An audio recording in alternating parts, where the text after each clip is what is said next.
Disassembly tips. Ensure that you take the following precautions when disassembling a unit.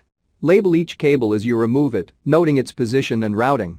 This will make replacing the cables much easier and will ensure that the cables are rerouted properly. Keep all screws with the component removed, if applicable. The screws used in each component can be of different thread sizes and lengths. Using the wrong screw in a component could damage the unit. If the unit contains light-sensitive components such as motherboard, memory module, CPU, hard disk drive, graphic card, store the component in its original ESD packaging to avoid damage. Please read the description below for more details about tools used to removal and replacement, static electricity. Before you begin, remove the base enclosure and battery. Removal.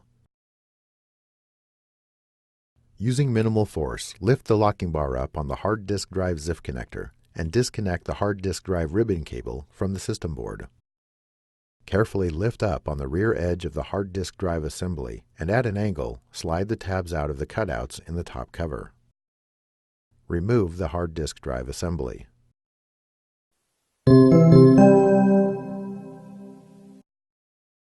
Replacement. Tow the tabs on the front edge of the hard disk drive assembly into the cutouts in the top cover and lower it into position. Insert the hard disk drive ribbon cable into the hard disk drive ZIF connector on the system board and press the locking bar down to lock the cable into place.